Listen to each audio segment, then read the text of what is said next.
আসসালামু আলাইকুম রহমতুল্লাহ। সুপ্রিয় গোলাপগঞ্জ ও বিয়ানীবাজারবাসী, আশা করি আপনারা সবাই ভালো আছেন। মহান আল্লাহ তাআলা আপনাদেরকে তার কুদরতি নিরাপত্তার চাদরে সবাইকে হেফাজত রাখুন, ভালো রাখুন, সে দোয়া করছি। সবাইকে ঈদ উল ফিতরের শুভেচ্ছা জানাচ্ছি। ঈদ মুবারক। আমরা দীর্ঘ এক মাস সিয়াম সাধনা শেষে আনন্দের মুক্তির সেই বার্তা নিয়ে যে ঈদ উল ফিতর এসেছে, সেই ঈদ উল ফিতর আমরা সবাই উদযাপন করব। ঈদ মানেই আনন্দ, আর মুসলমানদের প্রত্যেকটা কাজ অত্যন্ত তাৎপর্যপূর্ণ। এই যে রোজা আমরা রেখেছি, রোজার কাফারা হিসাবে আমরা ফিতরা দিব। এই ফিতরা কাদেরকে দিব? আমাদের গরিব ভাই বোনদেরকে দিব। এর মধ্যে দিয়ে মেসেজটা কি? মেসেজটা হলো যে আমরা যা কিছু করব সেটা আল্লাহকে খুশি করার জন্য করব, এবং আমরা যে রোজা রেখেছি সেটাও আল্লাহকে খুশি করার জন্য রেখেছি। রোজায় যদি কোনো ত্রুটি হয়ে যায়, সেটার কাফারা হিসাবে আমরা ফিতরা দিয়ে আমাদের রোজাকে পূর্ণ করে নিব। আর একই সাথে আমাদের দরিদ্র অসহায় ভাই বোন যাদের সামর্থ্যের অভাব রয়েছে, তাদেরকে আমরা ঈদের আনন্দে সামিল করে নেব।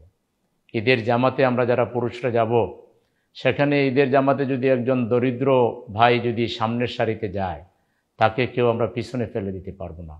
এ থেকে মেসেজটা হলো যে আমরা সবাই আসলে সমান। আমাদের মধ্যে মর্যাদার পার্থক্য শুধু এইটুকু যে আল্লাহ যাকে তাকওয়া দিয়েছেন, এই যে রমজানের মূল উদ্দেশ্য ছিল তাকওয়া, এই তাকওয়া যে যত বেশি হাসিল করতে পেরেছি, আমার মর্যাদা অন্যের চাইতে বেশি। কিন্তু তাকওয়ার দিক থেকে যদি আমি পিছনে থাকি, সম্পদ আমার বেশি হলেও, ডিগ্রি আমার বেশি হলেও, আল্লাহর বিবেচনায় আমি বেশি মর্যাদাবান নই। এজন্য মাহে রমজানের এক মাস সিয়াম সাধনার মাধ্যমে যে তাকওয়ার গুণ আমরা অর্জন করলাম, এটা বাস্তব জীবনে তার প্রতিফলন আমরা ঘটাবো। জীবনের প্রতিটি ক্ষেত্রে আমরা আল্লাহকে ভয় করে চলব, আল্লাহকে মহব্বত করব, আল্লাহ নারাজ হন এমন কোনো কাজ আমরা করব না। এবং আমরা চেষ্টা করব শুধু ফিতরা নয়, ফিতরার বাইরেও আমরা আরও বেশি সাদাকা করে আমাদের গরিব ভাই বোনদেরকে আমাদের সাথী বানাবো, তাদের প্রতি আমরা সমবেতী হব।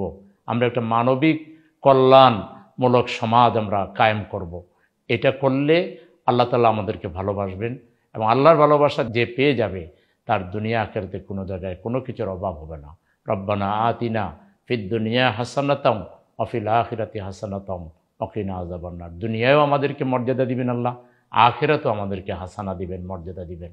মহান আল্লাহ আমাদের সকলকে রমজানের শিক্ষাকে বাস্তব জীবনে প্রতিফলিত করার তৌফিক দান করুন।